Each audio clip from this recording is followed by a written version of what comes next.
Friends, మీకు ఈ video నచ్చితే లైక్ చేయండి, సబ్స్క్రైబ్ చేయండి. కార్తీక్ జ్యోష్న దగ్గరికి వచ్చి చాలా గట్టిగా తిడుతూ ఉంటాడు. ఇంతలో అక్కడికి దీప వచ్చి ఎందుకు బాబు జ్యోష్ననే తిడుతున్నారు ఎందుకని చెప్పేసి గట్టిగా నిలదీస్తూ ఉంటుంది. ఆ మాట వినగానే అక్కడున్న కార్తీక్ ఎందుకు తిరుగుతానా, నీ టిఫిన్ సెంటర్ పోయింది ఎవరి వల్ల అనుకున్నావు, అది కాలిపోయింది ఎవరి వల్ల అనుకుంటున్నావు, ఈ జ్యోష్న వల్ల అని చెప్పేసి అంటాడు. ఆ మాటలు వినగానే అక్కడున్న దీప అయితే ఒక్కసారిగా షాక్ అయిపోతూ ఉంటుంది. ఏంటి బాబు మీరు చెప్తే నిజమేనా అని చెప్పేసి అడుగుతూ ఉంటుంది. ఆ మాటలు వినగానే అక్కడున్న దీప అవును, నీకు అన్నం పెట్టి అన్నపూర్ణ కాలిపోయింది, అదే ఎవరి వల్ల తెలిసి అది జ్యోష్న వల్లే ఇదంతా జ్యోష్నే చేయించింది అని చెప్పేసి చెప్తూ ఉంటాడు.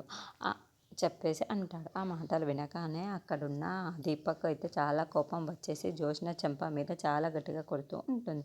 అది చూడగానే అక్కడున్న జ్యోష్న ఒక్కసారిగా షాక్ అయిపోతూ ఉంటుంది.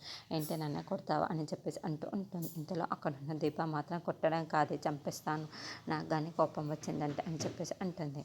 ఇంతలో అక్కడున్న జ్యోష్న మాత్రం నా గోతు నేనే తీసుకున్నట్టుగా ఉంది అని చెప్పేసి అనుకుంటూ ఉంటుంది. ఇంతలో అక్కడున్న దీప మాత్రం మా వల్ల నువ్వు బాధపడుతున్నావు, మమ్మల్ని బాధ పెడుతున్నావు, ఎందుకు చేసినా ఇదంతా అని చెప్పేసి జ్యోష్నని చాలా గట్టిగా కొడుతూ ఉంటుంది. మాకు ఉన్నది లేనిది అంతా కూడా పెట్టి ఆ టిఫిన్ సెంటర్ మీదే పెట్టాము, దాన్ని నాశనం చేసేస్తాను ఎలా ఊరుకుంటున్నాను అని చెప్పేసి మళ్ళీ మళ్ళీ కొడుతూ ఉంటుంది. అది చూడగానే అక్కడున్న జ్యోష్న మాత్రం ఏంటి దీప ఇలా కొడుతున్నావు అని చెప్పేసి అడుగుతూ ఉంటుంది.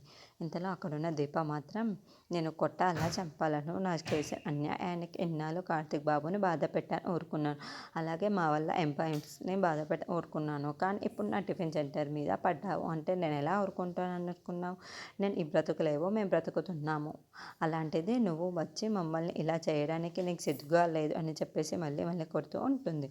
అది చూడగానే అక్కడున్న కార్తీక్ మాత్రం దీపని వెనక్కి లాగేసి నువ్వు ఆగో దీప, తనకి బుద్ధి వచ్చింది ఇప్పటికీ చాలులే అని చెప్పేసి అంటూ ఉంటాడు. అలా అక్కడున్న దీపని ఓదారుస్తూ తను అక్కడి నుండి తీసుకొని వెళ్ళిపోతూ ఉంటాడు.